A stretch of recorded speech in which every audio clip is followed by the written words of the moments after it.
Au commencement, il n'est eu qu'un frémissement, une fluctuation minuscule, perdue dans le vide quantique. Puis une étoile s'enflamma, un point fixe naquit au cœur du rien. Autour d'elle, comme des solutions d'une équation primordiale, se mirent à danser les corps encore tièdes de la nébuleuse. Au centre, un océan incandescent où l'hydrogène écrit sa propre preuve, fusion après fusion, dans le grand livre des forces fondamentales. Le Soleil, ce n'est pas une étoile, mais une équation vivante. Hydrogène plus hydrogène donne hélium plus lumière. Un théorème en combustion dont chaque photon part témoigner. Mercure tourne, si près du foyer qu'il courbe le temps lui-même.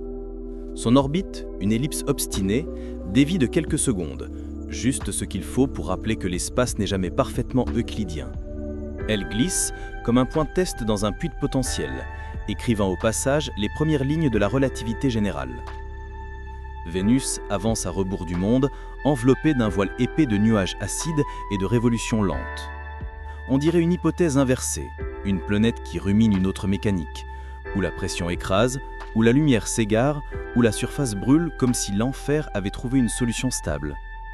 Puis vient la Terre, la seule à avoir résolu, dans l'intervalle précis de la zone habitable, l'équilibre improbable entre l'eau, l'air et le feu. Elle tourne comme un pendule parfait, sur une orbite ajustée par 4 milliards d'années de correction naturelle. Dans son gradient thermique, dans la trace de ses saisons, on lit l'harmonie fragile d'une solution presque miraculeuse. Mars est une preuve interrompue, un théorème en ruine. Son océan s'est retiré comme une équation qui diverge, abandonne ses variables, et laisse derrière elle des vallées sèches, des deltas fossiles, des promesses effacées. Ensuite viennent les géants, des sphères immenses, des nuages d'hydrogène où s'enroulent les tempêtes antiques. Jupiter, avec sa grande tache, tourne comme une démonstration cyclique, dynamique, chaotique, infinie. Un attracteur étrange, un gardien massif qui détourne les comètes comme un bouclier gravitationnel.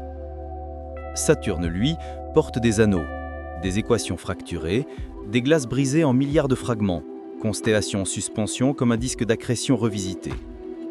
Uranus incline son axe, comme une anomalie statistique, une variable aléatoire tombée à l'horizontale. Neptune souffle des vents supersoniques, comme si le vide interstellaire lui arrachait son atmosphère. Au-delà, Pluton et les objets transneptuniens flottent dans la marge, dans le brouillon du système solaire, dans les notes de bas de page.